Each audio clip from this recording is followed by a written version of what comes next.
Hello guys. ये कहानी है योगी और बुबू नाम के दो भालुओं की, जो कि जेलिस्टोन नाम के पार्क में रहते हैं। ये दोनों भालू बाकी भालुओं से काफ़ी अलग हैं। इनकी खासियत ये है कि ये इंसानों की तरह बात कर सकते हैं। तो गाइस, वीडियो शुरू होने से पहले प्लीज़ चैनल को सब्सक्राइब करके बेल आइकन को प्रेस कर लें।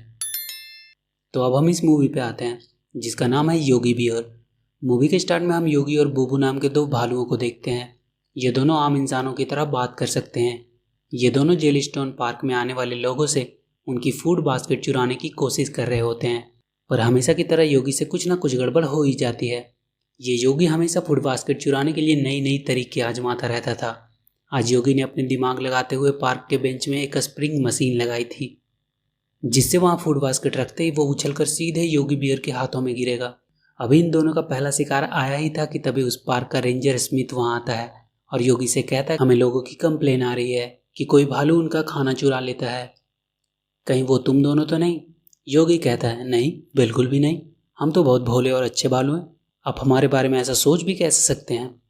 तभी उस टेबल से एक बास्केट उड़ती हुई उनकी तरफ आती है और फिर कुछ देर में योगी के मुंह पे एक केक आके गिरता है। योगी और बोबो वहाँ से चले जाते हैं। ये जॉन है, जो कि स्मिथ का इंटर्न है और इसे बहुत जल्दी है एक रेंजर बनने की, पर यह है बिल्कुल भी नालायक। एक दिन रेंजर स्मिथ के ऑफिस में एक लड़की आती है जिसका नाम रचेल है। वो कहती है कि वो इस पार्क के बोलने वाले भालू योगी और इस सुंदरता पे एक डॉक्यूमेंट्री बनाना चाहती है। अब सीन शिफ्ट होती है और हम उस शहर के मेयर को देखते हैं, जिनका शहर बहुत जल्दी बैंकरप्ट होने वाला है और उनके शहर में जो भी हो सकता था बेचने लायक वो बेच चुके थे। अब बचा था सिर्फ वो जेलिस्टोन पार्क।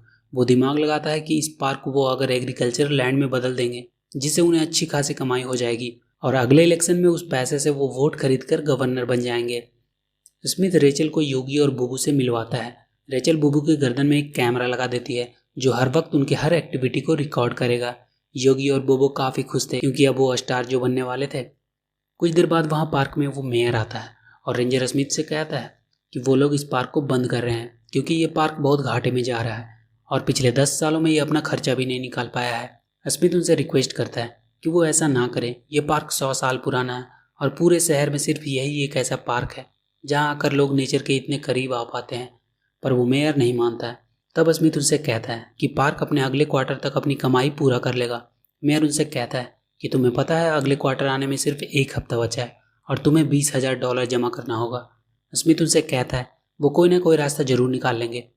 मेयर उनसे अगले हफ्ते मिलने का बोलकर चले जाते हैं। इधर अपने गुफा में बुबू अपने पालतू कछुए को खाना खिला रहा था और योगी फूड बास्केट चुराने के लिए अपने नए आविष्कार में लगा हुआ था। योगी ने एक उड़ने वाली साइकिल बनाई थी जिस पे योगी और बुबू बैठकर कोई भी बास्केट कहीं से भी चुराकर उड़ सकते थे। योगी बुबू को अभी ये उड़ने वाली चीज दिखा ही रहा था कि रेंजर स्मिथ योगी को ढूंढते हुआ वहां आता है। योगी जल्दी से उस साइकिल और बुबू को कपड़े से ढक देता है। स्मिथ योगी से पूछता है कि तुमने फिशिंग पोल चुराई है क्या? वो मिल नहीं रही है। तभी स्मिथ की नज़र उस कपड़े पे पड़ती है। वो उसे उठाकर देखता है। वो साइकिल देखकर समझ जाता है कि ये योगी ने क्यों बनाई है और वो उस साइकिल को ले जाकर गैराज में बंद कर देता है। स्मिथ योगी से कहता है कि प्लीज़ तुम अब लोगों को परेशान करना बंद कर दो क्योंकि जेलिस्टोन बहुत मुसीबत में है। हमें $20,000 जमा करने हैं, नहीं तो ये पार्क हमसे छीन लिया जाएगा। रेचल अपनी डॉक्यूमेंट्री बनाने में बिजी थी। तब स्मिथ वहाँ जाकर उससे डिनर के लिए पूछता है। स्मिथ रेचल के लिए खाना बनाया था। वो लोग डिनर कर ही रहे थे तभी वहाँ योगी और बुबू आते हैं और योगी अपने जमा किए हुए कुछ डॉलर देता है और कहता है कि इस पार्क को बचाने के लिए वो लोग कुछ भी कर सकते हैं।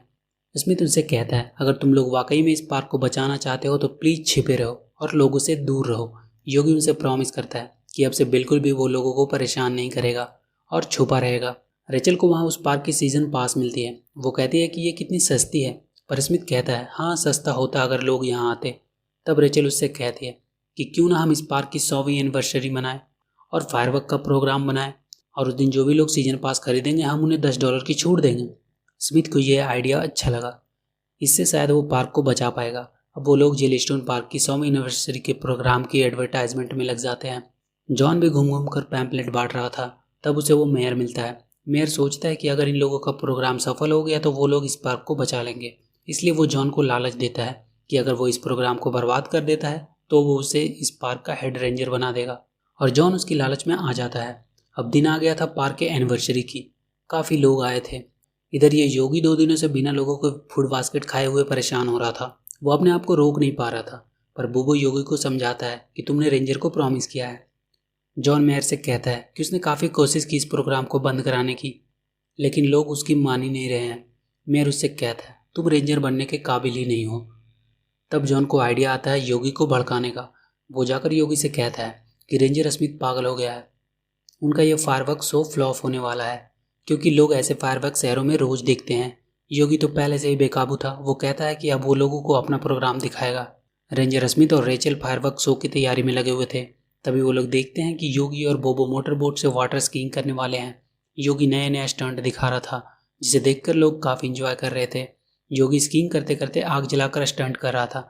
तभी उसके पीछे के कपड़े में आग लग जाती है, जिसकी वजह से वो डिसबैलेंस होकर रेंजर स्मिथ के ऊपर से पार करता हुआ पानी में गिरता है। उसकी आग वाली छड़ी पटाखों पर गिरने ही वाली थी कि स्मिथ ने उसे कैच करके रोक लिया और उसे पानी में फेंक दिया। वो लोग सोचते हैं काश बच गए, पर योगी का जलता हुआ कपड़ा आकर पटाखों पर गिरता है और फायरवर्क शुरू हो जाता है, जो कि लोगों की तरफ ही गिरने लगती है। सारे लोग वहाँ से भागने लगते हैं और ये प्रोग्राम फाइनली बर्बाद हो चुका था। अगले दिन योगी जाके स्मिथ से माफ़ी मांगता है, पर स्मिथ इस बार उस पर काफ़ी भड़का हुआ था। वो उससे कहता है कि तुम एक नॉर्मल भालू की तरह क्यों नहीं रह सकते। देख लिया ज़्यादा दिमाग लगाने का नतीजा, तुमने पूरे पार्क को बर्बाद कर दिया। अगले दिन मेयर स्मिथ का ट्रांसफ़र एक एवरग्रीन नाम के पार्क में करवा देता है और जॉन को उस पार्क का हेड रेंजर बना दिया जाता है। स्मिथ अपने सामान लेकर जेलीस्टोन से चला जाता है। योगी भी उदास हो जाता है कि उसकी वजह से स्मिथ चला गया। वो बोबू से कहता है कि वो जंगल में जा रहा है और अब वो एक नॉर्मल भालू की ज़िंदगी जिएगा।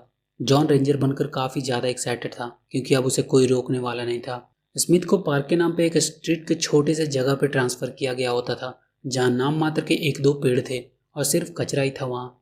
मेयर जाके जॉन से कहता है कि हम यहाँ के कुछ पेड़ काटने वाले हैं उनके पॉलिटिकल प्रोग्राम के लिए, पर जॉन को यह नहीं मालूम था कि पूरे पार्क को काट करके एग्रीकल्चरल लैंड में बदलने वाले थे वो लोग। बुबू जंगल में योगी को ढूंढता है और उससे कहता है कि तुम्हें जेलीस्टोन को बचाना ही होगा, क्योंकि वो लोग पेड़ काट रहे हैं और धीरे धीरे वो सारे पेड़ काट देंगे। योगी और बुबू स्मिथ को ढूंढने के लिए शहर में जाते हैं और एक कबाड़ी वाले से उसकी ट्रॉली लेकर स्मिथ के पास पहुंचते हैं। पर योगी की किस्मत ऐसी थी कि वो जहाँ भी जाता था उससे गड़बड़ हो ही जाती थी। योगी और बुबू स्मिथ को समझाते हैं कि जेलीस्टोन बर्बाद हो रहा है और हमें उसे बचाना ही होगा, क्योंकि हम बुराई के सामने ऐसे नहीं झुक सकते। वो तीनों जेलीस्टोन पहुंचते हैं। वहाँ उन्हें रेचल भी मिलती है। स्मिथ रेचल से जाकर अपने दिल की बात उससे कहता है कि वो उससे बहुत प्यार करता है। रेचल उन लोगों को बताती है कि जब वो बुबू के गले वाले कैमरा चेक कर रही थी तो उसे बुबू के साथ ये कछुआ दिखा, जिसके आँख और मुंह मेढक जैसे हैं, और इस कछुए की प्रजाति पिछले 100 सालों से खत्म हो चुकी है, पर एक बचा हुआ है और वो यहाँ जेलीस्टोन में रहता है।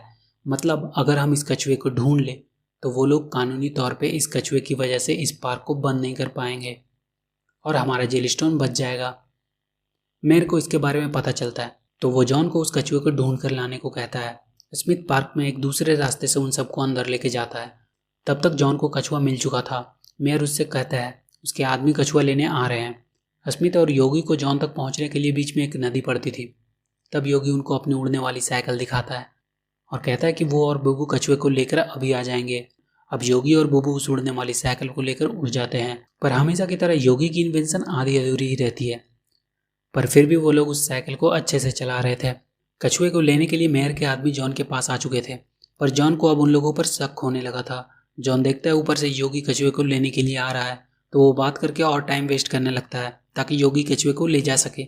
योगी और बुबू कछुए को ले जाने में सफल होते हैं, पर अब वो लोग हवा के विरुद्ध जाने लगते हैं, जिसकी वजह से उनका प्लेन टूट जाता है और वो लोग नीचे गिरने लगते हैं। पर योगी की इमरजेंसी सेफ्टी की वजह से वो दोनों सही सलामत नदी में लैंड होते हैं। स्मिथ और रेचल उन्हें बाहर निकालने की कोशिश करते हैं, पर योगी उनको भी अपने बोट पे ही खींच लेता है। अब वो चारों जेलीस्टोन वाटरफॉल की तरफ बढ़ रहे थे, पर किस्मत से वो एक पेड़ पे अटक जाते हैं, जहाँ से आगे जॉन उन्हें अपने साथ लेके जाता है। वो सब मेयर के पास पहुँचते हैं और उन्हें ये कछुआ दिखाते हैं, पर मेयर कहता है कि किसी को नहीं पता कि ये कछुआ यहाँ रहता है कि नहीं, इसलिए उसे कोई फ़र्क नहीं पड़ता, क्योंकि उसे सिर्फ सत्ता चाहिए। और वो अपने आदमियों को उनसे कछुआ छीन लेने को कहता है। उसके आदमी कछुआ को लेकर चले जाते हैं, पर रास्ते में कछुआ उनकी गाड़ी से भाग जाता है। स्मिथ को आइडिया आता है कि बोबो का कैमरा ऑन था, तो मेयर ने वहाँ जो भी कहा उसमें रिकॉर्ड हो गया होगा। मेयर जब अपना भाषण दे रहा था तो स्मिथ चुपके से जाकर वो क्लिप प्ले कर देता है, जिसमें वो कह रहा होता है कि उसे सिर्फ सत्ता चाहिए, उसे पर्यावरण की कोई परवाह नहीं। सबके सामने मेयर एक्सपोज हो चुका था। जेलीस्टोन पार्क बच चुका था और अब फिर से पहले की तरह ही लोग अपनी भागदौड़ की ज़िंदगी से शांति पाने के लिए इस पार्क में आने लगे थे। स्मिथ और रेचल अपना अपना प्यार इजहार करते हैं और योगी तो योगी ही ठहरा, फिर से अपनी वो बास्केट चोरी करने में लग गया था और ये मूवी यहीं द एंड हो जाती है। तो वीडियो अगर अच्छी लगी हो तो please do like and share the video and please subscribe to my channel and press that bell icon.